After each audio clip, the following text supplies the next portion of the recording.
Punjab star TV ਦੇਖ ਰਹੇ ਸਾਰੇ ਹੀ ਦਰਸ਼ਕਾਂ ਦਾ ਹੈਲਥ ਐਂਡ ਵੈਲਨੈਸ ਪ੍ਰੋਗਰਾਮ ਦੇ ਵਿੱਚ ਨਿੱਘਾ ਸਵਾਗਤ ਹੈ। ਇਸ ਪ੍ਰੋਗਰਾਮ ਦਾ ਮਕਸਦ ਤੁਹਾਡੇ ਤੱਕ health and wellness tips, techniques ਤੇ ਟੂਲਸ ਲੈ ਕੇ ਆਉਣੇ ਤਾਂ ਕਿ ਤੁਸੀਂ ਆਪਣੀ ਜ਼ਿੰਦਗੀ ਬਹੁਤ ਹੀ ਵਧੀਆ, ਖੁਸ਼ਹਾਲ ਤੇ ਤੰਦਰੁਸਤ ਰਹਿ ਸਕੋ। ਹੁਣ ਆਪਾਂ ਕਹਿ ਲਓ ਤੁਸੀਂ you are with the health and wellness ਕਹਿ ਲਓ ਸਾਡੀ ਟੀਮ ਹੈ। Me and with me is Jasveer ji, myself Simranjeet Kaur. I am a yoga teacher. So ਸਾਡੀ ਇੱਕ yoga teacher, we teach yoga, personal training and nutrition. So basically whole कह लो सारा life coaching the we do that. So ਮੇਰੇ ਨਾਲ ਜਸਵੀਰ ਦੋਸਾਂਝ ਜੀ ਨੇ and we are talking about ਪਿਛਲੀ ਲੜੀ ਨੂੰ ਕੰਟੀਨਿਊ ਰੱਖਦੇ ਹੋਏ COVID-19 ਦਾ ਕਹਿ ਲਓ ਤੁਸੀਂ ਉਹਦੀ ਅੱਗੇ ਤੋਂ ਅੱਗੇ ਆਪਾਂ ਸ਼ੁਰੂ ਕੀਤੀ ਹੋਈ ਹੈ। ਜਿਵੇਂ ਕਿ ਆਪਾਂ we are talking about COVID-19 ਦੇ ਵਿੱਚ ਹੈ ਕੀ ਹੋ ਰਿਹਾ, ਬਟ ਉਹਨੂੰ ਆਪਾਂ ਕਿਸ ਤਰ੍ਹਾਂ ਹੈਂਡਲ ਕਰਨਾ ਹੈ, ਇਸ ਅੱਜ ਕੱਲ੍ਹ ਆਪਾਂ ਕੀ ਕਰ ਸਕਦੇ ਹਾਂ। ਉਹਦੇ ਵਿੱਚ ਅੱਜ ਦਾ ਬਹੁਤ ਹੀ ਇੰਟਰਸਟਿੰਗ ਟੌਪਿਕ ਹੈ and that is about relationships.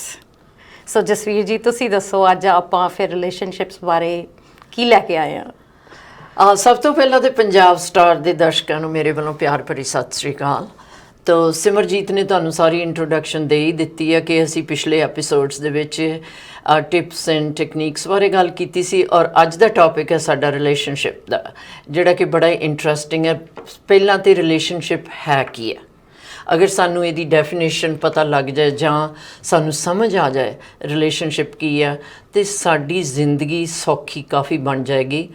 ਆਪਸ ਦੇ ਵਿੱਚ ਪਿਆਰ ਨਾਲ ਰਹਿਣਾ ਉਹ ਵੀ ਅਸੀਂ ਸਿੱਖ ਜਾਵਾਂਗੇ ਅਗਰ ਸਾਨੂੰ ਇਹਦੀ ਚੰਗੀ ਤਰ੍ਹਾਂ ਸਮਝ ਲੱਗ ਜਾਵੇ।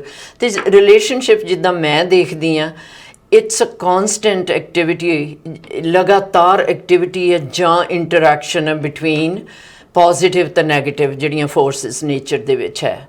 ਹਾਂਜੀ, ਅਸੀਂ ਹਮੇਸ਼ਾ ਉਹਨਾਂ ਦੇ ਨਾਲ ਰਿਲੇਟਡ ਹੈ, ਨੇਚਰ ਦੇ ਕਿੰਗਡਮ ਦੇ ਨਾਲ ਰਿਲੇਟਡ ਹੈ। ਹਾਂਜੀ ਬਿਲਕੁਲ, ਰਿਲੇਸ਼ਨਸ਼ਿਪਸ ਉਹੀ ਸ਼ੁਰੂਆਤ ਜੇ ਆਪਾਂ ਕਹੀਏ ਸਾਡੀ ਰਿਲੇਸ਼ਨਸ਼ਿਪ ਡਿਟਰਮਿਨਸ ਦ ਕਹਿ ਲਓ ਆਪਣਾ ਲਾਈਫ ਸਟਾਈਲ। ਅਸੀਂ ਜ਼ਿੰਦਗੀ ਦੇ ਵਿੱਚ ਖੁਸ਼ ਹੁੰਦੇ ਹਾਂ, ਆਪਾਂ ਜੇ ਆਪਣੇ ਆਪ ਨੂੰ ਟਟੋਲ ਕੇ ਦੇਖੀਏ ਕਿ ਜ਼ਿੰਦਗੀ ਦੇ ਵਿੱਚ ਰਿਲੇਸ਼ਨਸ਼ਿਪਸ ਕੀ ਰੋਲ ਪਲੇ ਕਰਦੇ ਨੇ। ਇਸ ਜ਼ਿੰਦਗੀ ਦੇ ਵਿੱਚ ਸਿਮਰਜੀਤ ਇਹ ਰਿਲੇਸ਼ਨਸ਼ਿਪ ਜਿਹੜੇ ਦੇਖੋ ਤੁਸੀਂ, ਇਹ ਹਰ ਫੀਲਡ ਦੇ ਵਿੱਚ, ਹਰ ਕੰਮ ਦੇ ਵਿੱਚ ਇਹਦਾ ਭਾਗ ਇਹ ਹੈਗਾ। ਦੇਖੋ ਤੁਸੀਂ ਬਿਜ਼ਨਸ ਵਰਲਡ ਦੇ ਵਿੱਚ ਵੀ ਹੈ, ਜਦੋਂ ਕੋਈ ਹਾਇਰ ਕਰਦਾ ਕਿਸੇ EMPLOYEE ਨੂੰ, ਉਹ ਸਾਰਾ ਉਹਦਾ ਬੈਕਗਰਾਊਂਡ, ਉਹਦੀ ਐਜੂਕੇਸ਼ਨ, ਉਹਦੀਆਂ ਹੌਬੀਜ਼ ਸਾਰਾ ਕੁਝ ਚੈੱਕ ਕਰਦੇ। ਉਹ ਕਿਉਂ ਚੈੱਕ ਕਰਦੇ? ਉਹ ਇਸ ਕਰਕੇ ਚੈੱਕ ਕਰਦੇ ਆ ਕਿ ਸਾਡੀ ਜਿਹੜੀ ਕੰਪਨੀ ਦਾ ਸਾਡਾ ਜਿਹੜਾ ਏਮ ਆ ਜਾਂ ਸਾਡਾ ਜਿਹੜਾ ਜੋ ਅਸੀਂ ਕਰਨਾ ਚਾਹੁੰਦੇ ਹਾਂ, ਕਿ ਇਹ ਬੰਦਾ ਕੰਪਨੀ ਨੂੰ ਅੱਗੇ ਗਰੋ ਕਰਨ ਵਿੱਚ ਹੈਲਪ ਕਰ ਸਕਦਾ, ਇਹਦੀ ਬੈਕਗਰਾਊਂਡ ਹੈਲਪ ਕਰ ਸਕਦੀ, ਇਹਦੀ ਐਜੂਕੇਸ਼ਨ ਹੈਲਪ ਕਰ ਸਕਦੀ ਹੈ। ਹਾਂਜੀ ਬਿਲਕੁਲ। ਸੋ ਇਹ ਹਰ ਇੱਕ ਫੀਲਡ ਦੇ ਵਿੱਚ। ਹਾਂਜੀ, ਰਿਸ਼ਤੇ ਤੇ ਜਦੋਂ ਆਪਾਂ ਗੱਲ ਕਰਦੇ ਹਾਂ, ਕਹਿ ਲਓ ਰਿਲੇਸ਼ਨਸ਼ਿਪ ਦੀ, ਸਭ ਤੋਂ ਪਹਿਲਾ ਰਿਸ਼ਤਾ ਹੈ ਆਪਣੇ ਆਪ ਦੇ ਨਾਲ। ਸੋ ਡੇ 1 ਤੋਂ ਕਹਿ ਲਓ ਜਦੋਂ ਆਪਾਂ ਹਲੇ ਪੈਦਾ ਵੀ ਨਹੀਂ ਹੋਏ ਹੁੰਦੇ ਹੈਗੇ, ਉਦੋਂ ਆਪਣਾ ਰਿਸ਼ਤਾ ਆਲਰੇਡੀ ਬਣਿਆ ਹੁੰਦਾ ਵਾ। ਕਹਿ ਲਓ ਆਪਣੀ ਸੋਲ ਦਾ, ਕਹਿ ਲਓ ਆਪਣੀ ਸੋਲ ਜਿਹੜੀ ਹੈਗੀ ਆ ਵੂਮ 'ਚ ਆਉਂਦੀ ਆ। ਵੂਮ ਦੇ ਵਿੱਚ ਮਦਰ ਦੇ ਨਾਲ ਕਨੈਕਸ਼ਨ ਪਹਿਲਾਂ ਬਣਦਾ, ਉਸ ਤੋਂ ਬਾਅਦ ਸਾਹਾਂ ਦੇ ਨਾਲ ਕਨੈਕਸ਼ਨ ਬਣਦਾ। ਸਾਹਾਂ ਦੇ ਨਾਲ ਜਦੋਂ ਕਨੈਕਸ਼ਨ ਬਣਦਾ ਆਪਾਂ ਦੁਨੀਆ 'ਚ ਆਉਂਦੇ ਹਾਂ, ਅਤੇ ਉਸ ਤੋਂ ਬਾਅਦ ਆਪਣਾ ਮਾਈਂਡ, ਬੋਡੀ, ਸੋਲ ਪਹਿਲਾਂ ਆਈ, ਮਾਈਂਡ, ਬੋਡੀ ਪਹਿਲਾਂ ਹੀ ਬਣਨੀ ਸ਼ੁਰੂ ਹੋ ਜਾਂਦੀ ਹੈ। ਇਨਸਾਈਡ ਦ ਵੂਮ ਹੀ ਆਪਣਾ ਰਿਸ਼ਤਾ ਉਦੋਂ ਵੈਸੇ ਬਣਨਾ ਸ਼ੁਰੂ ਹੋ ਜਾਂਦਾ, because mind starts working inside the womb. ਉਦੋਂ ਹੀ ਕਈ ਗੱਲਾਂ ਵੂਮ ਦੇ ਵਿੱਚ ਹੀ ਕਹਿ ਲਓ ਸੁਣਦੀਆਂ ਨੇ, ਸਿੱਖਦੇ ਹਾਂ ਆਪਾਂ, ਵਿੱਚ ਹੀ ਹੁੰਦੀਆਂ ਨੇ। ਸੋ ਇੱਕ ਤਰੀਕੇ ਦੇ ਨਾਲ ਰਿਸ਼ਤੇ ਨੂੰ ਸਮਝਣਾ ਬਹੁਤ ਜ਼ਰੂਰੀ ਹੈ, ਬਿਕੋਜ਼ ਰਿਸ਼ਤਾ ਪਲੇਜ਼ ਅ ਹਿਊਜ ਰੋਲ ਆਪਣੀ ਲਾਈਫ ਦੇ ਵਿੱਚ। ਆਪਾਂ ਜ਼ਿੰਦਗੀ ਨੂੰ ਚੰਗੇ ਤਰੀਕੇ ਨਾਲ ਜੀ ਸਕਦੇ ਹਾਂ ਜੇ ਆਪਾਂ ਕਦੇ ਸੋਚੀਏ। ਵੈਸੇ ਤਾਂ ਕਦੇ ਮੌਕਾ ਨਹੀਂ ਮਿਲਦਾ, ਪਰ ਆਪਾਂ ਹਮੇਸ਼ਾ ਗੱਲ ਕਰਦੇ ਹਾਂ ਕਿ ਰਿਸ਼ਤੇ, ਵੀ ਟਾਕ ਅਬਾਊਟ ਅਦਰਸ, ਦੂਜਿਆਂ ਦੇ ਨਾਲ ਰਿਸ਼ਤੇ ਦੀ ਗੱਲ ਕਰਦੇ ਹਾਂ, ਪਰ ਆਪਣੇ ਆਪ ਦੇ ਨਾਲ ਰਿਸ਼ਤਾ ਸਭ ਤੋਂ ਪਹਿਲਾਂ। ਕਿਉਂਕਿ ਜੇ ਆਪਣਾ ਰਿਸ਼ਤਾ ਆਪਣੇ ਆਪ ਨਾਲ ਬਹੁਤ ਵਧੀਆ ਹੈਗਾ ਤਾਂ that is the first step, ਕਿਉਂਕਿ ਹਰ ਚੀਜ਼ ਆਪਣੇ ਆਪ ਤੋਂ ਸ਼ੁਰੂ ਹੁੰਦੀ ਹੈ। ਬਿਲਕੁਲ। ਇਸ ਲਈ ਫਰਸਟ ਸਟੈਪ ਵਿਦ ਯੋਰਸੈਲਫ। ਰਿਸ਼ਤਾ ਕਿਸ ਚੀਜ਼ ਦਾ? ਆਪਣੇ ਇਮੋਸ਼ਨਸ ਦੇ ਨਾਲ, ਆਪਣੇ ਮਾਈਂਡ ਦੇ ਨਾਲ, ਆਪਣੇ ਆਸੇ-ਪਾਸੇ ਦੇ ਨਾਲ। ਸੋ ਆਪਾਂ ਵੀ ਸਟਾਰਟ ਬਿਲਡਿੰਗ ਆਪਾਂ ਜਿਸ ਤਰ੍ਹਾਂ ਹੀ ਹੁੰਦੇ ਆ, ਆਪਣੀ ਜਿਹੜੇ ਐਕਸਪੀਰੀਐਂਸਿਸ ਹੁੰਦੇ ਨੇ ਡੇ 1 ਤੋਂ ਆਪਾਂ ਰਿਲੇਸ਼ਨ ਆਪਣੀ ਕਹਿ ਲਓ ਹੋ ਜਾਂਦੀ ਹੈ। ਸੋ ਦੇਅਰ ਇਜ਼ ਕਹਿ ਲਓ ਇੱਕ ਤਰੀਕੇ ਦੇ ਨਾਲ ਕਿ ਆਪਣਾ ਰਿਲੇਸ਼ਨਸ਼ਿਪ ਬਣ ਗਿਆ ਤੇ ਆਪਾਂ ਫਿਰ ਉਹਨੂੰ ਕਿਸ ਤਰ੍ਹਾਂ ਚੱਲਦੇ ਆ, ਕਿਵੇਂ ਕਰਦੇ ਆ। ਸੋ ਰਿਲੇਸ਼ਨਸ਼ਿਪ ਐਂਡ ਹੈਲਦੀ ਰਿਲੇਸ਼ਨਸ਼ਿਪ, ਕੋਸ਼ਿਸ਼ ਰਹੇਗੀ ਕਿ ਹੈਲਦੀ ਰਿਲੇਸ਼ਨਸ਼ਿਪ ਦੇ ਵਿੱਚ ਆਪਾਂ ਇਹਨੂੰ ਪ੍ਰਮੋਟ ਕਰ ਸਕੀਏ, ਆਪਣੀ ਲਾਈਫ ਦੇ ਵਿੱਚ ਲਿਆ ਸਕੀਏ। ਬਿਲਕੁਲ, ਹਾਂਜੀ ਬਿਲਕੁਲ। ਤੇ ਤੁਸੀਂ ਦੇਖੋ ਸਿਮਰਜੀਤ, ਪੁਰਾਣੇ ਜ਼ਮਾਨੇ ਪੁਰਾਣਾ ਜ਼ਮਾਨਾ ਹਾਲੇ ਵੀ ਸ਼ਾਇਦ ਹੁੰਦਾ ਹੋਏਗਾ ਇੰਡੀਆ ਦੇ ਵਿੱਚ, ਜਦੋਂ ਤੁਹਾਡੇ ਵਾਸਤੇ ਲੜਕੀ ਜਾਂ ਲੜਕੇ ਵਾਸਤੇ ਮੇਟ ਦੀ ਭਾਲ ਕਰਦੇ ਸੀ। ਹਾਂਜੀ, ਉਹ ਪਾਰਟਨਰ ਦਾ ਹੋ ਗਿਆ ਰਿਸ਼ਤਾ। ਹਾਂ, ਕਿੰਨੇ ਤਰੀਕੇ ਦੇ ਰਿਸ਼ਤੇ, ਪਾਰਟਨਰ ਦਾ ਰਿਸ਼ਤਾ, ਬੱਚਿਆਂ ਦਾ ਰਿਸ਼ਤਾ, ਪੇਰੈਂਟਸ ਦਾ ਰਿਸ਼ਤਾ। ਪਰ ਉਹ ਚੈੱਕ ਕਿੰਨਾ ਕਰਦੇ ਸੀ ਕਿ ਜਿਹੜਾ ਲੜਕੇ ਦੀ, ਹੁਣ ਤੇ ਕਈ ਲੋਕ ਹੱਸਦੇ ਆ ਨਾ ਕਿ ਉਹਦਾ ਕੀ ਇਹਦੇ ਨਾਲ ਤਲਕਾ ਤੇ ਲੜਕੀ ਲੜਕੇ ਤੇ ਆ, ਪਰ ਉਹ ਉਹਨਾਂ ਦੀ ਬੈਕਗ੍ਰਾਉਂਡ ਚੈੱਕ ਕਰਦੇ ਸੀਗੇ। ਪੁਰਾਣੇ ਜ਼ਮਾਨੇ ਵਿੱਚ ਉਹਨਾਂ ਦੀ ਪੜ੍ਹਾਈ, ਉਹਨਾਂ ਦੀ ਫੈਮਿਲੀ, ਲੜਕੇ ਦੀਆਂ ਹੌਬੀਜ਼, ਉਹਦੀਆਂ ਸਾਰਾ ਆਂਢ ਗੁਆਂਢ ਤੋਂ ਵੀ, ਹੋਰ ਲੋਕਾਂ ਤੋਂ ਵੀ ਪੁੱਛਗਿੱਛ ਹੁੰਦੀ ਸੀਗੀ ਕਿ ਇਹ ਫੈਮਿਲੀ ਕਿਸ ਤਰ੍ਹਾਂ ਦੀ ਹੈ, ਪਤਾ ਕਰਾਓ। ਉਹ ਕਾਹਦੇ ਲਈ ਕਰਦੇ ਸੀ? ਉਹ ਇਸੇ ਕਰਕੇ ਕਰਦੇ ਸੀ ਕਿ ਜਿਹੜੇ ਸਾਡੇ ਲੜਕੀ ਵਾਲੇ ਆ, ਜਿਹੜਾ ਉਹਦੇ ਵਾਸਤੇ ਅਸੀਂ ਮੇਟ ਲੱਭ ਰਹੇ ਆ, ਉੱਥੇ ਕੰਪੈਰੀਜ਼ਨ ਹੋਵੇ, ਉਹ ਬਰਾਬਰ ਤੇ ਹੋਵੇ, ਤਾਂ ਕਿ ਇਹਨਾਂ ਦੇ ਰਿਲੇਸ਼ਨਸ਼ਿਪ ਵਿੱਚ ਕੋਈ ਬਾਅਦ ਵਿੱਚ ਪ੍ਰੋਬਲਮ ਨਾ ਆਵੇ। ਦੋਨੋਂ ਪਾਰਟੀਆਂ ਅੰਡਰਸਟੈਂਡ ਕਰ ਸਕਣ ਕਿ ਓਕੇ, ਮੇਰੀ ਫੈਮਿਲੀ ਦੀ ਬੈਕਗਰਾਉਂਡ, ਇਹਦੀ ਫੈਮਿਲੀ ਦੀ ਬੈਕਗਰਾਉਂਡ ਇਹ ਆ। ਪਰ ਵੈਸਟ ਦੇ ਵਿੱਚ ਇਹ ਗੱਲ ਨਹੀਂ ਆ। ਲੜਕੀ ਲੜਕਾ ਆਪ ਮੇਟ ਆਪਣਾ ਚੁਣਦੇ, ਪਰ ਉਹਦੇ ਵਿੱਚ ਵੀ ਕੋਈ ਗਲਤ ਗੱਲ ਨਹੀਂ ਹੈ, ਉਹ ਚੁਣ ਸਕਦੇ, ਪਰ ਐਜ਼ ਲੌਂਗ ਐਜ਼ ਉਹ ਟਾਈਮ ਲੈਂਦੇ ਆ ਐਕਸਪਲੋਰ ਕਰਨ ਦਾ, ਦੇਖਣ ਦਾ ਕਿ ਲੜਕਾ ਕੀ ਹੈ। ਨੋਟ ਕਿ ਇੱਕਦਮ ਮੈਨੂੰ ਇਹਦੇ ਨਾਲ ਪਿਆਰ ਹੋ ਗਿਆ, ਚਲੋ ਵਿਆਹ ਹੋ ਗਿਆ। ਪਰ ਬਹੁਤ ਜ਼ਰੂਰੀ, ਜਿੱਦਾਂ ਸਿਮਰਜੀਤ ਨੇ ਕਿਹਾ ਹੈ ਕਿ ਮੇਰਾ ਰਿਲੇਸ਼ਨਸ਼ਿਪ ਆਪਣੇ ਆਪ ਨਾਲ ਕੀ ਹੈ। That's the first step. ਹਾਂਜੀ, ਪਹਿਲਾ ਰਿਸ਼ਤਾ। ਪਰ ਜੇਕਰ ਤੁਸੀਂ ਉਹ ਚੰਗੀ ਤਰ੍ਹਾਂ ਜਾਣ ਜਾਂਦੇ ਆ ਨਾ, ਮੇਰਾ ਆਪਣੇ ਨਾਲ ਰਿਸ਼ਤਾ ਕੀ ਹੈ, ਉਹ ਵੀ ਬਹੁਤ ਹੈਲਪ ਕਰੂ। ਜੇਕਰ ਤੁਸੀਂ ਇਮੋਸ਼ਨਲੀ ਅਨਸਟੇਬਲ ਹੈ, ਹਾਂਜੀ, ਜਾਂ ਤੁਹਾਡੀਆਂ ਹੋਰ ਕਈ ਪ੍ਰੋਬਲਮਸ ਹੈ, ਤੇ ਉਹ ਪ੍ਰੋਬਲਮਸ ਜੇ ਤੁਸੀਂ ਦੇਖਦੇ ਹੋਏ ਖਿਆਲ ਨਹੀਂ ਰੱਖਦੇ ਐਂਡ ਸੋਚਦੇ ਆ ਕਿ ਇਹ ਜਿਹੜੀਆਂ ਮੇਰੀਆਂ ਕਮਜ਼ੋਰੀਆਂ, ਇਹ ਜਿਹੜਾ ਪਾਰਟਨਰ ਆ ਮੇਰਾ ਜਾਂ ਕੋਈ ਦੂਸਰਾ ਕਿਸੇ ਨਾਲ ਵੀ ਰਿਲੇਸ਼ਨਸ਼ਿਪ, ਉਹ ਮੇਰੀਆਂ ਪੂਰੀਆਂ ਕਰ ਦਊਗਾ, ਇਹ ਗੱਲ ਨਹੀਂ ਬਣਨੀ।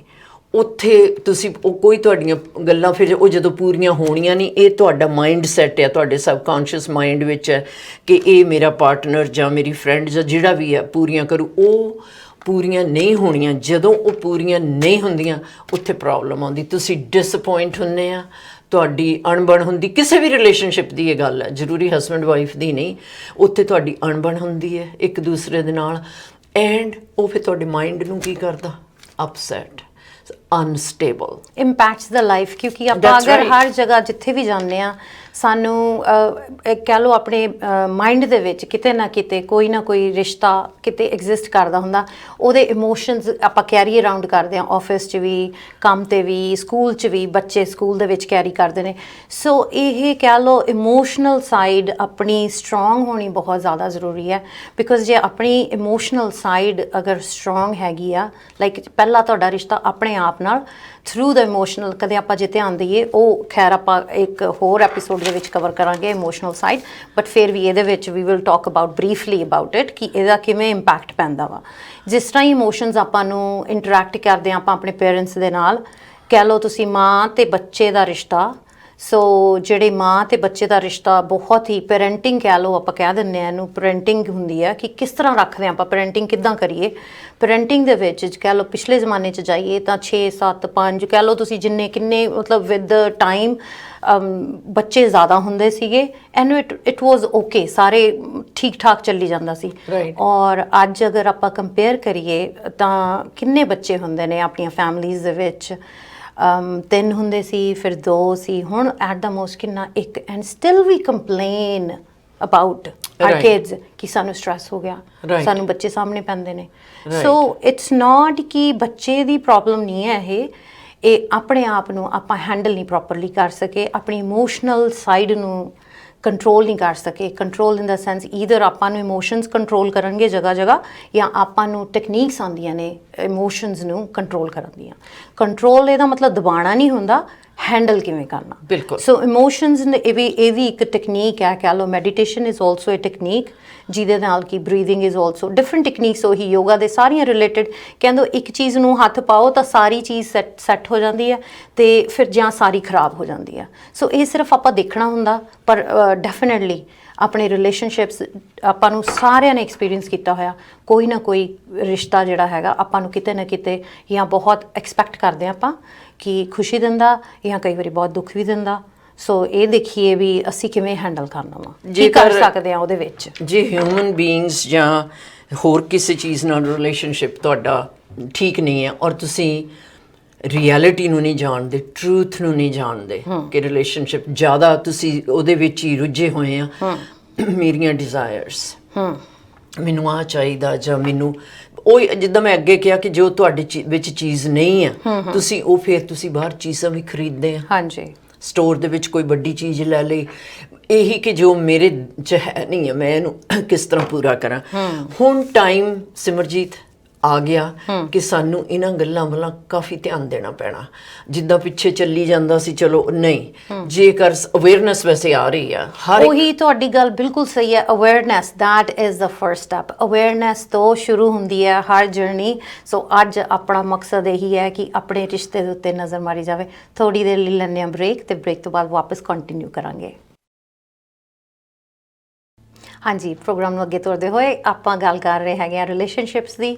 ਸੋ ਜਸਵੀਰ ਜੀ, ਆਪਾਂ ਗੱਲ ਕੀਤੀ ਸੀਗੀ ਅਵੇਅਰਨੈਸ ਦੀ, ਕਿ ਕਿੰਨੀ ਜ਼ਰੂਰੀ ਹੈ ਅਵੇਅਰਨੈਸ। ਸੋ ਅੱਜ ਦਾ ਕੋਸ਼ਿਸ਼ ਇਹੀ ਹੈ ਕਿ ਅਗਰ ਆਪਾਂ ਮਾੜੇ ਜਿਹੇ ਆਪਣੇ ਰਿਸ਼ਤਿਆਂ ਦੇ ਉੱਤੇ ਨਜ਼ਰ ਮਾਰੀਏ ਤਾਂ ਕਾਫੀ ਪ੍ਰੋਬਲਮ ਸੋਲਵ ਹੋਣ ਦੇ ਕਹਿ ਲਓ ਸੰਭਾਵਨਾ ਹੈਗੀ ਆ। Actually possibility is always there, ਬਸ ਥੋੜ੍ਹਾ ਜਿਹਾ ਕਈ ਵਾਰੀ ਦੇਖਣ ਦੀ, ਨਜ਼ਰ ਮਾਰਨ ਦੀ ਲੋੜ ਹੁੰਦੀ ਆ। ਸੋ ਲੈਟਸ ਸੀ ਵੀ ਆਪਾਂ ਇਹਦੇ 'ਚ ਕੀ ਦੇਖਣ ਦੀ ਬਹੁਤ ਜ਼ਰੂਰਤ ਹੈ, ਤੇ ਸਮਝਣ ਦੀ ਵੀ ਬਹੁਤ ਜ਼ਰੂਰਤ ਹੈ ਕਿ ਤੁਸੀਂ ਆਪਣੀਆਂ ਵੀਕਨੈਸਸ, ਸਟਰੈਂਥਸ ਦੂਸਰੇ ਦੀਆਂ ਸਮਝੋ, ਤੇ ਫਿਰ ਉੱਥੇ ਕੰਪਰੋਮਾਈਜ਼ ਕਰਨਾ ਜਿਹੜਾ ਨਾ ਉਹ ਆਸਾਨ ਹੋ ਜਾਏਗਾ। ਪਰ ਬਲੇਮ ਗੇਮ ਵਿੱਚ ਨਾ ਪਏ ਰਹੋ ਕਿ ਤੂੰ ਇੱਦਾਂ ਕੀਤਾ ਜਾਂ ਮੈਂ ਇੱਦਾਂ ਕੀਤਾ, ਉਹਦੇ ਨਾਲ ਕੋਈ ਤੁਹਾਡੀ ਪ੍ਰੋਬਲਮ ਸੋਲਵ ਨਹੀਂ ਹੋਣੀ। ਫਿਰ ਹੁਣ ਤੇ ਬਾਹਰ ਵੀ ਬਥੇਰੀਆਂ ਏਜੰਸੀਜ਼ ਬਣੀਆਂ ਆ, ਕਾਉਂਸਲਿੰਗ ਸਰਵਿਸਿਜ਼ ਅਵੇਲੇਬਲ ਹੈ। ਜਿਹੜੀ ਵੀ ਤੁਹਾਨੂੰ ਪ੍ਰੋਬਲਮ ਹੈ, ਬੱਚਿਆਂ ਦੀ ਪ੍ਰੋਬਲਮ ਹੈ, ਹਸਬੈਂਡ ਵਾਈਫ ਦੀ ਪ੍ਰੋਬਲਮ ਜਾਂ ਕੋਈ ਹੋਰ ਹੈ, ਤੁਸੀਂ ਉੱਥੇ ਜਾ ਕੇ ਵੈਸੇ ਜੇ ਆਪਾਂ ਕੋਰ ਤੇ ਜਾਈਏ ਕਿ ਤੁਹਾਨੂੰ ਕਿਵੇਂ ਲੱਗਦਾ ਵੀ ਕਈ ਵਾਰੀ ਆਪਾਂ ਕਹਿੰਦੇ ਆ ਵੀ ਪ੍ਰੋਬਲਮ ਕਿੱਥੋਂ ਆਈ ਹੈ। ਕਈ ਦੇਖੋ, ਜਦੋਂ ਆਪਾਂ ਰਿਸ਼ਤਾ ਹੁੰਦਾ ਜਾਂ ਰਿਸ਼ਤੇ ਕਹਿ ਲਓ, let's talk about partnership, couples ਦੇ ਹੁੰਦੇ ਨੇ, ਉਸ ਵੇਲੇ ਜਦੋਂ ਵਿਆਹ ਕਰਾਇਆ ਹੁੰਦਾ ਜਾਂ ਵਿਆਹ ਹੁੰਦਾ, ਉਸ ਵੇਲੇ ਤਾਂ ਵੀ ਥਿੰਕ ਕਿ ਜਿਹੜਾ ਵੀ ਪਿਕ ਦਾ ਬੈਸਟ, ਵੀ ਪਿਕ ਦਾ ਬੈਸਟ, ਵੀ ਸਾਨੂੰ ਲੱਗਦਾ ਵੀ ਦਿਸ ਇਜ਼ ਦਾ ਬੈਸਟ। ਤੇ ਅੱਜ ਦੇ ਉਸ ਵੇਲੇ ਜਿਹੜਾ ਲੱਗਦਾ ਕਿ ਅਸੀਂ ਇੱਕ ਪਲ ਵੀ ਇੱਕ ਦੂਜੇ ਬਿਨਾਂ ਨਹੀਂ ਜੀ ਸਕਦੇ, ਤੇ ਉਸ ਤੋਂ ਬਾਅਦ ਕੁਝ ਸਾਲਾਂ ਬਾਅਦ ਇਹ ਕਿਉਂ ਲੱਗਣ ਲੱਗ ਜਾਂਦਾ ਹੈ ਕਿ ਉਹ ਪਹਿਲਾਂ ਸੀਗਾ ਇੱਕ ਪਲ ਵੀ ਜੀ ਨਹੀਂ ਸਕਦੇ, ਤੇ ਫਿਰ ਲੱਗਦਾ ਅਸੀਂ ਇੱਕ ਪਲ ਵੀ ਇਕੱਠੇ ਨਹੀਂ ਰਹਿ ਸਕਦੇ। ਸੋ ਦੋਨੋਂ ਚੀਜ਼ਾਂ ਦੇ ਵਿੱਚ ਅੰਤਰ ਇੰਨਾ ਜ਼ਿਆਦਾ ਆ ਗਿਆ, ਕਿੱਥੇ ਫਰਕ ਪਿਆ, ਤੇ ਆਪਾਂ ਇਹਨੂੰ ਕਿਸ ਤਰੀਕੇ ਨਾਲ ਇਹਨੂੰ ਆਪਾਂ ਕਹਿ ਲਓ ਵਧੀਆ ਤਰੀਕੇ ਦੇ ਨਾਲ ਸੋਲਵ, ਜੇ ਤਾਂ ਹੋ ਗਿਆ ਇੱਦਾਂ ਫਿਰ ਇਹਨੂੰ ਸੋਲਵ ਕਰੀਏ, ਜੇ ਨਹੀਂ ਹੋਇਆ ਤਾਂ ਇਹਨੂੰ avoid, prevention is always better than cure. ਧਿਆਨ ਮਾਰੀਏ ਇਹਦੇ ਤੇ। ਇੱਥੇ ਸਿਮਰਜੀਤ ਇਹ ਵੀ ਇੰਪੋਰਟੈਂਟ ਆ ਸਮਝਣਾ, ਇੱਥੇ law of cause and effect ਉਹ ਵੀ ਲਾਗੂ ਹੁੰਦਾ। ਕਾਜ਼ ਕੀ ਸੀ? ਜੋ ਕਾਜ਼ ਹੈ ਤੁਹਾਡਾ ਰਿਲੇਸ਼ਨਸ਼ਿਪ ਖਰਾਬ ਹੋਣ ਦਾ, ਉਹਦਾ ਇਫੈਕਟ ਹੋਣਾ ਹੀ ਹੋਣਾ। ਜੇ ਸਾਨੂੰ ਇਹ ਵੀ ਪਤਾ ਹੋਵੇ ਨਾ ਕਿ ਓਕੇ ਆਹ ਕਾਜ਼ ਸੀ ਤੇ ਆਹ ਹੁਣ ਇਹਦਾ ਅਸਰ ਹੋਇਆ, ਤੇ ਦਿਸ ਇਜ਼ ਵਾਟ, ਜਾਂ ਸਾਨੂੰ ਹੁਣ ਆਹ ਕਰਨਾ ਪੈਣਾ, ਇਹਨੂੰ ਵਾਪਸ ਕੰਪਰੋਮਾਈਜ਼ ਜਾਂ ਬੈਠ ਕੇ ਕਮਿਊਨੀਕੇਸ਼ਨ ਸਾਡੀ ਬੰਦ ਹੋ ਗਈ। ਇਹ ਬਹੁਤ ਪਲੇ ਕਰਦੀ ਹੈ, ਇਟਸ ਇੱਕ ਹਿਊਜ ਰੋਲ ਆਫ ਕਮਿਊਨੀਕੇਸ਼ਨ, ਇੱਕ ਬਹੁਤ ਵੱਡਾ ਫੈਕਟਰ ਹੈ ਜਿਹੜਾ ਕਿ ਆਪਾਂ ਮਿਸ ਕਰ ਦਿੰਦੇ ਹਾਂ। ਗੱਲ ਵੀ ਨਹੀਂ ਕਰਨਾ ਚਾਹੁੰਦੇ, ਜਾਂ ਕਈ ਵਾਰੀ ਕੀ ਹੁੰਦਾ ਆਪਾਂ ਕਹਿ ਦਿੰਦੇ ਹਾਂ ਚਲੋ ਰਹਿਣ ਦਿਓ, ਗੱਲ ਨਹੀਂ ਕਰਦੇ, ਬਿਕੋਜ਼ ਦੂਸਰੇ ਪਾਰਟਨਰ ਨੂੰ ਗੁੱਸਾ ਆਊਗਾ, ਗੱਲ ਨਹੀਂ ਕਰਦੇ। ਇੱਕ ਕਿਸੇ ਟਾਈਮ ਦੇ ਉੱਤੇ ਮੈਂ ਸੁਣੀ ਸੀ ਇਹ ਇੱਕ ਗੱਲ, ਉਹ ਕਹਿੰਦੇ ਜਿਹੜਾ ਬੰਦਾ ਗਲਤੀ ਕਰਦਾ, ਜੇ ਉਹ ਸੌਰੀ ਕਹਿ ਦੇਵੇ, ਪਾਰਟਨਰ ਕੁਡ ਬੀ ਹਸਬੈਂਡ ਔਰ ਏ ਵਾਈਫ, ਟਾਈਮ ਤੇ ਸੌਰੀ ਕਹਦੇ, ਉਹਨੂੰ ਕਹਿੰਦੇ ਨੇ ਪਰਸਨ ਇਜ਼ ਓਨੈਸਟ। ਉਹ ਓਨੈਸਟੀ ਆ ਜਾਂਦੀ ਹੈ ਕਿ ਮੈਂ ਗਲਤੀ ਕੀਤੀ, ਮੰਨ ਲਈ। ਫਿਰ ਉਸ ਤੋਂ ਬਾਅਦ ਇੱਕ ਬੰਦਾ ਆ ਜਾਂਦਾ ਜਿਹੜਾ ਕਹਿੰਦਾ ਮੈਨੂੰ ਪਤਾ ਨਹੀਂ ਹੈ, ਲਾਈਕ ਸ਼ਾਇਦ ਮੇਰੇ ਤੋਂ ਗਲਤੀ ਹੋ ਗਈ ਹੋਵੇ, ਉਹਨੂੰ ਆਪਾਂ ਕਹਿ ਦਿੰਦੇ ਹਾਂ ਸਿਆਣਾ ਬੰਦਾ। ਪਰ ਜਿਹੜਾ ਪਾਰਟਨਰਸ਼ਿਪ 'ਚ ਚੱਲਦਾ ਹੈ, ਜੇ ਤੁਹਾਡੀ ਗਲਤੀ ਨਹੀਂ ਵੀ ਹੈ, ਤੁਸੀਂ ਸੌਰੀ ਕਹਿ ਦਿਓ,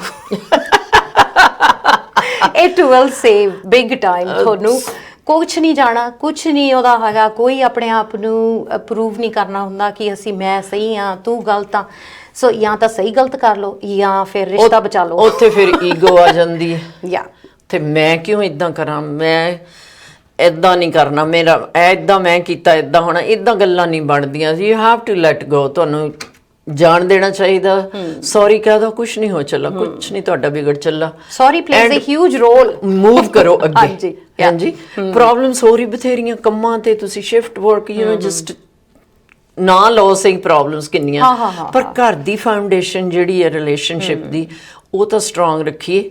ਮੈਂ ਤੁਹਾਨੂੰ ਇੱਕ ਹੋਰ ਦੱਸਣਾ ਚਾਹੁੰਦੀ ਹਾਂ, ਮੈਂ ਕੱਲ ਪਰਸੋਂ ਕਿਸੇ ਨਾਲ ਗੱਲ ਕਰਦੀ ਸੀ, ਉਹ ਕਹਿੰਦੇ ਕਿ ਸਾਡੇ ਘਰਾਂ ਦੇ ਨਜ਼ਦੀਕ ਘਰ ਬੜੇ ਸੇਲ ਤੇ ਲੱਗ ਰਿਹਾ, ਵਿਕ ਰਿਹਾ। ਮੈਂ ਕਿਹਾ ਇਦਾਂ ਕਿੱਦਾਂ ਹੋ ਗਿਆ ਕਿ COVID-19 ਕਰਕੇ ਲੋਕੀ ਡਰੇ ਹੋਏ ਵੀ ਆ, ਅਨਸਰਟਨ ਵੀ ਆ ਕਿ ਕਿੱਦਾਂ ਜੌਬ ਰਹਿ ਜਾਏਗੀ ਕਿ ਨਹੀਂ। ਤੇ ਉਹਨੇ ਕਿਹਾ ਕਿ ਮੈਂ ਰੀਅਲ ਏਸਟੇਟ ਵਾਲੇ ਰੀਅਲ ਏਸਟੇਟ ਵਾਲੇ ਨਾਲ ਗੱਲ ਕੀਤੀ ਸੀ। ਉਹ ਕਹਿੰਦਾ ਘਰ ਇਸ ਕਰਕੇ ਵਿਕ ਰਿਹਾ ਛੇਤੀ ਬਿਕਾਜ਼ ਘਰ ਦੇ ਵਿੱਚ ਮੈਰਿਟਲ ਪ੍ਰੋਬਲਮਸ ਆ ਰਹੀਆਂ, ਸੈਪਰੇਸ਼ਨ ਹੋ ਰਹੀ ਆ, ਲੜਾਈਆਂ ਹੋ ਰਹੀਆਂ, ਪੈਸਿਆਂ ਪਿੱਛੇ ਲੜਾਈਆਂ ਹੋ ਰਹੀਆਂ, ਫੈਮਿਲੀ ਸਾਰੀ ਇਕੱਠੀ ਆ, ਟੂ ਮਚ ਟਾਈਮ ਉਹਦੇ ਨਾਲ ਯੂਜ਼ ਟੂ ਨਹੀਂ ਹੈ। ਫਿਰ ਅਗੇਨ ਇਹ ਜਿਹੜੀਆਂ ਰਿਲੇਸ਼ਨਸ਼ਿਪ ਦੀ ਸੱਚਾਈ ਆ ਆਪਣੇ ਦੇਖਣਾ ਮੇਰਾ ਕਿੱਦਾਂ, ਉਹ ਬਹੁਤ ਇੰਪੋਰਟੈਂਟ ਰੋਲ ਪਲੇ ਕਰੇਗੀ। ਨਹੀਂ ਤਾਂ ਫਿਰ ਤੁਸੀਂ ਮਾੜੀ ਜਿਹੀ ਛੋਟੀ ਜਿਹੀ ਵੀ ਗੱਲ ਹੋਈ ਤੇ ਚੁੱਕ ਕੇ ਘਰ ਵੇਚਣ ਲੱਗ ਗਏ। ਇਹੀ ਤਾਂ ਚੀਜ਼ ਹੈ, ਕਿਉਂਕਿ ਇਹ COVID-19 ਦੇ ਇਹਨੂੰ ਆਪਾਂ ਕਹਿ ਲਓ ਕੀਤਾ ਤਾਂ ਹੈ, ਇਟਸ ਅ ਪ੍ਰੋਬਲਮ, ਪਰ ਇਹਨੂੰ ਆਪਾਂ ਕਿਵੇਂ ਹੈਂਡਲ ਕਰੀਏ, ਇਹੀ ਟੈਕਨੀਕਸ ਹੈਲਪਫੁਲ ਹੁੰਦੀਆਂ ਨੇ। ਟੂਲਸ ਵੀ ਇਸੇ ਲਈ ਆਉਂਦੇ ਨੇ, ਇਹਨਾਂ ਨੂੰ ਆਪਾਂ ਵਰਤੀਏ ਇਹਨਾਂ ਨੂੰ, ਇਸ ਟਾਈਮ ਨੂੰ ਐਜ਼ ਅ ਟੂਲ ਵਾਂਗੂ ਵਰਤੀਏ। ਹੋ ਸਕਦਾ when we come out of this stage, ਕਹਿ ਲਓ ਕੋਵਿਡ ਦੀ ਬਾਹਰ ਆਏ, ਆਪਣੀ ਜਿਹੜੀ ਹੈਗੀ ਆ ਰਿਲੇਸ਼ਨਸ਼ਿਪਸ ਹੋਰ ਵੀ ਜ਼ਿਆਦਾ ਸਟਰੋਂਗ ਹੋਣ। ਪਰ ਇੱਥੇ ਮਕਸਦ ਇਹੀ ਹੈ। ਹਾਂ, ਇੱਥੇ ਇਹ ਨਹੀਂ ਹੈ ਕਿ ਸਾਰਿਆਂ ਦੇ ਘਰਾਂ ਵਿੱਚ ਪ੍ਰੋਬਲਮ ਇਹ ਹੈ। ਕਈ ਤੇ ਬਹੁਤ ਖੁਸ਼ ਵੀ ਹੈਗੇ ਆ, ਉਹਨਾਂ ਨੇ ਸਿੱਖਿਆ ਬੜਾ ਕੁਛ, ਜਿਨ੍ਹਾਂ ਦੀ ਇਹ ਆਦਤ ਹੈ ਕਿ ਮੈਂ ਇਹਦੇ ਤੋਂ ਕੁਛ ਕਿਹੜੇ ਨਜ਼ਰੀਏ ਦੇ ਨਾਲ ਮੈਂ ਇਹਨੂੰ ਦੇਖਾਂ ਜਿੱਥੋਂ ਮੈਂ ਇਹਦੇ ਤੋਂ ਕੁਛ ਸਿੱਖ ਸਕਾਂ। ਕਈਆਂ ਨੇ ਸਿੱਖਿਆ ਵੀ ਹੈ ਕਿ ਕੋਈ ਪ੍ਰੋਬਲਮ ਹੋਰ ਪ੍ਰੋਬਲਮ ਤੇ ਹੈ, ਅਨਸਰਟਨਟੀ ਹੈ ਜੀ, COVID-19 ਨੇ ਕੀ ਕੁਛ ਕੀਤਾ ਆ, ਪਰ ਇਹਨੂੰ ਅਸੀਂ ਜ਼ਿਆਦਾ ਨਾ ਵਧਾਈਏ, ਆਪਣੀਆਂ ਪ੍ਰੋਬਲਮਸ ਹੋਰ ਕ੍ਰੀਏਟ ਕਰਕੇ ਅਲੱਗ ਹੋ ਜਾਈਏ, ਬੱਚਿਆਂ ਤੋਂ ਅਲੱਗ ਹੋ ਜਾਈਏ, ਸੁਸਾਇਟੀ ਤੋਂ ਅਲੱਗ ਹੋ ਜਾਈਏ। ਉਹਦੇ ਨਾਲ ਕੋਈ ਤੁਹਾਡਾ ਸੋਲਵ ਨਹੀਂ ਹੋਣਾ ਕੁਝ ਵੀ। ਸੋਚਣ ਦਾ ਆਪਾਂ ਨੂੰ ਮੌਕਾ ਮਿਲਿਆ ਹੋਇਆ। ਬਿਲਕੁਲ। ਉਸ ਤੋਂ ਪਹਿਲਾਂ ਕਹਿੰਦੇ ਥਿੰਕ ਬਿਫੋਰ ਯੂ ਲੀਪ, ਛਾਲ ਮਾਰਨ ਤੋਂ ਪਹਿਲਾਂ ਇੱਕ ਵਾਰੀ ਸੋਚ ਲਓ, ਚੰਗੀ ਤਰ੍ਹਾਂ ਨਜ਼ਰੀਆ ਮਾਰ ਲਓ, ਆਪਣੇ ਆਪ ਨੂੰ ਅੰਦਰ ਦੇਖਣ ਦਾ ਟਾਈਮ ਹੈਗਾ। ਕਿਉਂਕਿ ਅਗਰ ਆਪਾਂ ਆਪਣੇ ਆਪ ਨੂੰ ਦੇਖਾਂਗੇ ਤਾਂ ਲੱਗੂਗਾ ਕਿ ਕਿੰਨਾ ਕੁਝ ਸੀ ਜਾਂ ਕਿੰਨਾ ਕੁਝ ਹੈ ਆਪਣੇ ਹੱਥ ਦੇ ਵਿੱਚ ਜੋ ਅਸੀਂ ਕੰਟਰੋਲ ਕਰ ਸਕਦੇ ਹਾਂ। ਸੋ ਕੰਟਰੋਲ ਦਾ ਮਤਲਬ ਇਹ ਨਹੀਂ ਹੈ ਕਿ ਦਬਾ ਦਿਓ, ਹੈਂਡਲ ਕਿਵੇਂ ਕਰ ਸਕਦੇ ਹਾਂ, ਸੋ ਉਹਨੂੰ ਹੀ ਕੰਟਰੋਲ ਕਹਿੰਦੇ ਆ। Emotions plays huge role. ਆਪਣੇ ਇਮੋਸ਼ਨਸ ਦੇ ਉੱਤੇ ਕੀਪ ਚੈੱਕ ਕਿ ਸਾਨੂੰ ਗੁੱਸਾ ਆਉਂਦਾ, ਸਾਨੂੰ ਕਿਹੜੀ ਗੱਲ ਤੋਂ ਗੁੱਸਾ ਆਉਂਦਾ, ਸੀ ਉਹਨੂੰ ਕਿਵੇਂ ਹੈਂਡਲ ਕਰ ਸਕੀਏ, because anger plays a huge role. ਗੁੱਸਾ ਇਹ ਜਿਹੜੀਆਂ ਇਮੋਸ਼ਨਸ ਜਿੰਨੀਆਂ ਵੀ ਹੈਗੀਆਂ, ਹਾਂਜੀ, ਇਹਨਾਂ ਨੇ ਆਣਾ। ਹਾਂਜੀ, ਇਟਸ ਪਾਰਟ ਆਫ ਲਾਈਫ ਹੈ ਜੀ, ਇਹਨਾਂ ਨੇ ਆਣਾ, ਪਰ ਸਾਨੂੰ ਸਿੱਖਣਾ ਪੈਣਾ ਕਿ ਉਹਨੂੰ ਹੈਂਡਲ ਕਿੱਦਾਂ ਕਰੀਏ ਵਿਥ ਕਾਮਨੈਸ। ਹਾਂਜੀ, ਸ਼ਾਂਤੀ ਦੇ ਨਾਲ ਅਗਰ ਉਹਨੂੰ ਹੈਂਡਲ ਕਰ ਸਕਾਂਗੇ ਤੇ ਫਿਰ ਸਾਡੀਆਂ ਜਿਹੜੀਆਂ ਦੂਸਰੀਆਂ ਇਮੋਸ਼ਨਸ ਜਿੱਦਾਂ ਪਿਆਰ, ਕੰਪੈਸ਼ਨ, ਉਹ ਵਧਣਗੀਆਂ। ਪਿਆਰ, compassion, like the foundation of relationship is love. Yes, ਜਿਹਦੇ ਨਾਲ ਕਿ ਆਪਾਂ ਪੈਦਾ ਵੀ ਹੋਏ ਆ, ਉਹ ਵੀ love is the emotion, and ਦੂਜਾ ਵੈਸੇ ਹੁੰਦਾ ਵੀ ਆ ਬੋਰਨ ਵਿਦ ਫੀਅਰ ਆਲਸੋ। ਇਹ ਦੋ ਚੀਜ਼ਾਂ ਹੁੰਦੀਆਂ ਨੇ, ਪਰ ਇਮੋਸ਼ਨਸ ਤਾਂ ਸਾਰੇ ਆਪਣੇ ਵਾਸਤੇ ਇੱਕ ਟੂਲਸ ਨੇ। ਅਸੀਂ ਉਹਨਾਂ ਨੂੰ ਕਿਵੇਂ ਕੰਟਰੋਲ ਕਰਦੇ ਹਾਂ, either we learn how to control the emotions, ਵੀ ਅਸੀਂ ਸਿੱਖ ਲਈਏ ਵੀ ਉਹਨਾਂ ਨੂੰ ਕਿਵੇਂ ਹੈਂਡਲ ਕਰਨਾ ਹੈ, ਜਾਂ ਫਿਰ ਸਾਨੂੰ ਇਮੋਸ਼ਨਸ ਤੋਰੀ ਫਿਰਨਗੇ। ਸੋ ਕਿਸੇ ਟਾਈਮ ਦੇ ਉੱਤੇ ਸਾਡੇ ਕੋਲੇ ਚੋਇਸ ਸੀਗੀ ਕਿ ਅਸੀਂ ਇਹ ਕਰੀਏ, ਮੈਡੀਟੇਸ਼ਨ ਕਰੀਏ, ਬਰੀਦਿੰਗ ਕਰੀਏ, ਵਾਕ ਕਰੀਏ, ਐਕਸਰਸਾਈਜ਼ ਕਰੀਏ, ਸਹੀ ਖਾਈਏ, ਚੋਇਸ ਸੀਗੀ। But now there is no choice, ਕਿਉਂਕਿ ਆਪਾਂ ਰਿਜ਼ਲਟ ਦੇਖ ਲਿਆ। ਹਾਂਜੀ, ਐਂਡ ਸਾਨੂੰ ਇਹ ਗੱਲਾਂ ਕਰਨੀਆਂ ਹੀ ਪੈਣੀਆਂ, ਸਮਝਣਾ ਵੀ ਪੈਣਾ। ਹਾਂ, ਨੈਸੈਸਿਟੀ ਹੋ ਗਈ। ਬਿਲਕੁਲ, ਹਾਂਜੀ। ਤੇ ਇਹ ਜਿਹੜੀ ਨੈਸੈਸਿਟੀ ਹੋ ਗਈ, ਇਹਦੇ ਵਿੱਚ ਕਾਫੀ ਅਸੀਂ COVID-19 ਦਾ ਵੀ ਦੀ ਸ਼ਲਾਘਾ ਕਰ ਸਕਦੇ ਹਾਂ ਕਿ ਇਹ ਇਹੋ ਜਿਹਾ ਟਾਈਮ ਆਇਆ, ਅਸੀਂ ਬਿਲਕੁਲ ਖੜੇ ਹੋ ਗਏ ਆਪਣੇ ਪੈਰਾਂ ਤੇ ਕਿ ਓ ਮਾਈ ਗॉड, ਕਦੀ ਪਤਾ ਨਹੀਂ ਸੀਗਾ। ਸੋ ਜੋ ਵੀ ਹੁੰਦਾ ਉਹਦੇ ਲਾਭ ਤੇ ਉਹਦੀਆਂ ਪ੍ਰੋਜ਼ ਐਂਡ ਕੌਨਸ ਦੋਨੋਂ ਚੀਜ਼ਾਂ ਹੁੰਦੀਆਂ। ਪਰ ਚਲੋ ਜ਼ਿਆਦਾ ਧਿਆਨ ਜੇ ਪ੍ਰੋਜ਼ ਵੱਲ ਹੀ ਦਈਏ ਹਾਂ ਤੇ ਅਸੀਂ ਥੋੜਾ ਸ਼ਾਂਤੀ ਨਾਲ ਮਤਲਬ ਉਹੀ ਹੁੰਦਾ ਨਾ ਸਿਚੁਏਸ਼ਨਸ ਤੋਂ ਅਸੀਂ ਕੀ ਸਿੱਖ ਸਕਦੇ ਕੀ ਹਾਂ। ਸਿੱਖ ਸਕਦੇ ਹਾਂ। ਹੁਣ ਮੌਕਾ ਆਇਆ ਵਾ, ਜਾਂ ਤਾਂ ਫਿਰ ਸਾਰਾ ਦਿਨ ਆਪਾਂ ਇਹੀ ਗੱਲ ਕਰੀਏ ਕੋਵਿਡ 'ਚ ਇਹ ਹੋ ਗਿਆ, ਕੋਵਿਡ 'ਚ ਉਹ ਹੋ ਗਿਆ ਜੀ, ਨੁਕਸਾਨ ਹੋ ਗਿਆ, ਇੰਨਾ ਹੋ ਗਿਆ। So that's what going on everywhere you go. ਪਹਿਲੀ ਗੱਲ ਆਪਾਂ ਕੋਵਿਡ ਦੀ ਹੀ ਕਰਦੇ ਹਾਂ, ਪਰ ਹੁਣ ਜਦੋਂ ਪਤਾ ਲੱਗ ਗਿਆ ਇਹ ਸਿਚੁਏਸ਼ਨ ਹੈ, let's work on it, Yes. Action ਕਰੀਏ। ਯੈਸ, ਗੱਲਾਂ ਦੇ ਨਾਲ ਨਹੀਂ ਗੱਲ ਬਣਨੀ, ਨਹੀਂ। ਐਕਸ਼ਨ ਕਰਾਂਗੇ ਤਾਂ ਫਿਰ ਆਪਾਂ ਨੂੰ ਰਿਜ਼ਲਟਸ ਵੀ ਉਹਦੇ ਉਸ ਤਰੀਕੇ ਦੇ ਨਾਲ ਹੀ ਮਿਲਣਗੇ। ਸੋ ਜ਼ਰੂਰੀ ਹੈ ਕਿ ਆਪਾਂ ਅੱਜ ਤਾਂ ਸਾਡੇ ਐਪੀਸੋਡ ਦਾ ਜ਼ੋਰ ਇਹਦੇ ਤੇ ਲੱਗਿਆ ਹੋਇਆ ਰਿਲੇਸ਼ਨਸ਼ਿਪਸ ਤੇ, ਬਿਕਾਜ਼ ਬਹੁਤ ਜ਼ਿਆਦਾ ਸਾਡੀ ਇਹਨੂੰ ਕਲਾਸਿਸ 'ਚ ਸਮਝਣਾ, ਵੀ ਹਾਂਜੀ ਇਹਨੂੰ ਸਮਝਣਾ ਬਹੁਤ ਜ਼ਰੂਰੀ ਹੈ। ਫੀਡਬੈਕ ਵੀ ਮਿਲ ਰਹੀ ਹੈ ਆਪਾਂ ਨੂੰ। ਹਾਂਜੀ, ਫੀਡਬੈਕ ਵੀ ਮਿਲ ਰਹੀ ਹੈ। ਔਰ ਦੂਸਰਾ, ਕਈ ਵਾਰੀ ਤੁਸੀਂ ਵੀ ਸੁਣਿਆ ਹੋਊਗਾ, ਮੈਂ ਇਹ ਵੀ ਸੁਣਦੀ ਹਾਂ ਕਿ ਕੋਈ ਬਹੁਤ ਪੜ੍ਹਿਆ ਲਿਖਿਆ ਤੇ ਉਹ ਜੌਬ ਕਰ ਰਿਹਾ ਫੈਕਟਰੀ ਦੇ ਵਿੱਚ, ਠੀਕ ਹੈ, for the time being upset ਨਹੀਂ ਹੋਣ ਦੀ ਜ਼ਰੂਰਤ। ਤੁਹਾਨੂੰ ਪੈਸਿਆਂ ਦੀ ਲੋੜ ਹੈ, ਤੁਹਾਨੂੰ ਪਤਾ ਤੁਸੀਂ ਇੰਨੇ ਪੜ੍ਹੇ ਲਿਖੇ, ਤੁਸੀਂ ਹਮੇਸ਼ਾ ਉੱਥੇ ਹੀ ਨਹੀਂ ਰਹਿਣਾ। ਇਟਸ ਜਸਟ ਥੋੜੀ ਦੇਰ ਲਈ ਥੋੜ੍ਹੀ ਦੇਰ ਟਾਈਮ ਲਈ ਆਉਂਦਾ, ਹੈ, ਜ਼ਿੰਦਗੀ ਤੁਹਾਨੂੰ ਉਹ ਵੀ ਕੁਝ ਸਿਖਾ ਕੇ ਜਾਂਦਾ। ਯੂ ਵੈਲਿਊ ਮੋਰ। ਤੁਸੀਂ ਹੋਰ ਜ਼ਿਆਦਾ ਆਪਣੀ ਜੌਬ ਦੇ ਵਿੱਚ ਇੰਪਰੂਵਮੈਂਟ ਕਰ ਸਕਦੇ ਆ। ਇਦਾਂ ਦੀਆਂ ਇਹ ਸਾਰੀਆਂ ਗੱਲਾਂ ਅਸੀਂ ਸਿੱਖਦੇ ਹਾਂ ਤੇ ਫਿਰ ਆਪਣੇ ਆਪ ਜਦੋਂ ਸਾਨੂੰ ਇਹ ਗੱਲਾਂ ਅਪਸੈਟ ਕਰਦੀਆਂ, ਅਸੀਂ ਅਪਸੈਟ ਨਹੀਂ ਹੁੰਦੇ, ਅਸੀਂ ਸਮਝਦੇ ਹਾਂ ਕਿ ਇਸ ਕਰਕੇ ਇਹਦਾ ਰੀਜ਼ਨ ਹੈ, ਇਸ ਕਰਕੇ ਮੈਂ ਜਾਂ ਕੋਈ ਵੀ ਕਰ ਰਹੇ ਹਾਂ, ਕੋਈ ਗੱਲ ਨਹੀਂ, ਥੋੜੇ ਟਾਈਮ ਵਾਸਤੇ ਇਟ ਵੁੱਡ ਵਰਕ ਆਊਟ, ਕੰਮ ਹੋ ਜਾਊਗਾ। ਬਿਲਕੁਲ। ਇਮੋਸ਼ਨਲ ਮੈਚਿਓਰਿਟੀ ਹੋਣੀ ਬਹੁਤ ਜ਼ਰੂਰੀ ਹੈ। ਇਮੋਸ਼ਨਲ ਮੈਚਿਓਰਿਟੀ ਇਸ ਤਰ੍ਹਾਂ ਹੁੰਦੀ ਆ ਕਿ ਆਪਾਂ ਨੂੰ ਪਤਾ ਹੁੰਦਾ ਕਿ ਆਪਾਂ ਰਿਐਕਟ ਕਿਵੇਂ ਕਰਨਾ। ਆਪਣੇ ਅੰਦਰ ਤਾਂ ਪਤਾ ਹੀ ਹੁੰਦਾ ਕਿ ਚਲੋ ਗੁੱਸਾ ਆਇਆ ਜਾਂ ਖੁਸ਼ੀ ਬਹੁਤ ਆ, ਕੋਈ ਵੀ ਤੁਹਾਡਾ ਇਮੋਸ਼ਨ ਚੱਲਿਆ ਹੋਇਆ, ਬਟ ਤੁਸੀਂ ਉਹਨੂੰ ਕਿੱਥੇ ਤੇ ਕਿਵੇਂ ਜ਼ਾਹਿਰ ਕਰਨਾ, ਇਹ ਬਹੁਤ ਜ਼ਰੂਰੀ ਹੈ। ਇਹਨੂੰ ਇਮੋਸ਼ਨਲ ਮੈਚਿਓਰਿਟੀ ਕਿਹਾ ਜਾਂਦਾ। ਪਰ ਇਹ ਕਹਿ ਲਓ ਜਿੰਨੀ ਛੇਤੀ ਆ ਜਾਵੇ ਚੰਗਾ, ਪਰ ਚਲੋ ਦੇਰ ਆਏ ਦੁਰੁਸਤ ਆਏ, ਉਦੋਂ ਵੀ ਆ ਜਾਵੇ ਤਾਂ ਬਹੁਤ ਚੰਗੀ ਗੱਲ ਆ। ਅਦਰਵਾਈਜ਼ ਸਾਨੂੰ ਇਹ ਰੂਲ ਕਰਦੀ ਆ ਆਪਣੀ ਲਾਈਫ ਦੇ ਵਿੱਚ। ਰਾਈਟ। ਇੱਕ ਗੱਲ ਹੋਰ ਮੈਂ ਇੱਥੇ ਦੱਸਣਾ ਚਾਹੁੰਦੀ ਹਾਂ, ਨੋਟ ਕਰਨ ਵਾਲੀ ਆ, ਕਿ ਜੇ ਅਸੀਂ ਕਿਸੇ ਵੀ ਏਰੀਏ ਵਿੱਚ ਕੰਮ ਕਰਦੇ ਹਾਂ, ਇਮੋਸ਼ਨਸ 'ਤੇ ਵੀ ਕੰਮ ਕਰਦੇ ਹਾਂ, ਰਿਲੇਸ਼ਨਸ਼ਿਪਸ 'ਤੇ ਵੀ ਕੰਮ ਕਰਦੇ ਹਾਂ, ਕਿਸੇ ਵੀ ਫੀਲਡ ਵਿੱਚ ਕੰਮ ਕਰਦੇ ਹਾਂ, ਅਸੀਂ ਬੜੇ ਇੰਪੇਸ਼ੈਂਟ ਹਾਂ। ਅਸੀਂ ਉਹਦਾ ਜਿਹੜਾ ਰਿਜ਼ਲਟ ਆ ਚਾਹੁੰਦੇ ਕਿ ਮੈਨੂੰ ਹੁਣੇ ਮਿਲ ਜਾਵੇ। ਜਿਸ ਫੀਲਡ ਵਿੱਚ ਵੀ ਕਰਦੇ ਆ, ਇਹਦੇ ਵੱਲ ਥੋੜਾ ਜਿਹਾ ਧਿਆਨ ਦੇਣਾ, ਜਾਣਨਾ ਬੜਾ ਜ਼ਰੂਰੀ ਆ। ਬਿਕਾਜ਼ ਟਾਈਮ ਲੱਗਣਾ ਹੋ ਜਾਊਗਾ, ਪਰ ਜਿਹੜੀ ਇੰਪੇਸ਼ੈਂਸ ਹੈ ਨਾ, ਇਹਨੇ ਹੋਰ ਪ੍ਰੋਬਲਮਸ ਕ੍ਰੀਏਟ ਕਰ ਦੇਣੀਆਂ, ਸਟ੍ਰੈਸ ਹੋਰ ਜ਼ਿਆਦਾ ਕ੍ਰੀਏਟ ਕਰ ਦੇਣਾ, ਐਂਗਜ਼ਾਇਟੀ ਕ੍ਰੀਏਟ ਕਰ ਦੇਣੀ ਹੈ। ਉਹਦੀ ਸਾਨੂੰ ਲੋੜ ਨਹੀਂ ਹੈ, ਉਹ ਤੋਂ ਤਾਂ ਅਸੀਂ ਨਿਕਲਣਾ ਚਾਹੁੰਦੇ ਹਾਂ। ਸੋ ਪੇਸ਼ੈਂਸ ਬਹੁਤ ਜ਼ਰੂਰੀ ਆ। ਬਿਲਕੁਲ। ਪੇਸ਼ੈਂਸ ਕਹਿੰਦੇ ਹੁੰਦੇ ਨੇ, patience is a virtue, patience ਵੀ ਹੋਣੀ। ਸੋ ਆਪਾਂ ਨੂੰ ਹੈਲਦੀ ਰਿਲੇਸ਼ਨਸ਼ਿਪ ਦੇ ਥੋੜੇ ਜਿਹੇ ਇਨਗਰੀਡੀਐਂਟਸ ਅੱਜ ਪਤਾ ਲੱਗੇ ਨੇ ਕਿ ਆਪਾਂ ਕਿਹੜੀਆਂ ਚੀਜ਼ਾਂ ਦੇ ਉੱਤੇ ਵਰਕਆਊਟ ਕਰ ਸਕਦੇ ਹਾਂ। ਕੋਸ਼ਿਸ਼ ਕਰੋ ਕਿ ਤੁਸੀਂ ਆਪਣੇ ਰਿਲੇਸ਼ਨਸ਼ਿਪ ਦੇ ਉੱਤੇ ਥੋੜੀ ਜਿਹੀ ਨਜ਼ਰ ਮਾਰੋ, ਦੇਖੋ ਕਿੱਥੇ ਕੀ ਚੀਜ਼ ਚਾਹੀਦੀ ਹੈ। ਪਿਆਰ ਦੀ ਲੋੜ ਹੈ, ਕਮਿਟਮੈਂਟ ਦੀ, ਟਰਸਟ ਦੀ। ਸੋ ਇਹ ਸਾਰੀਆਂ ਅਲੱਗ-ਅਲੱਗ ਚੀਜ਼ਾਂ ਹੈਗੀਆਂ ਨੇ ਜਿਨ੍ਹਾਂ ਤੇ ਆਪਾਂ ਧਿਆਨ ਦਈਏ ਤਾਂ ਆਪਾਂ ਨੂੰ ਪਤਾ ਲੱਗ ਜੂਗਾ ਕਿੱਥੇ ਥੋੜੀ ਜਿਹੀ ਕਮੀ ਹੈ ਤੇ ਕਿੱਧਰਲੇ ਪਾਸੇ ਆਪਾਂ ਇਹਨੂੰ ਕਿਸ ਤਰ੍ਹਾਂ ਪੂਰਾ ਕਰ ਸਕਦੇ।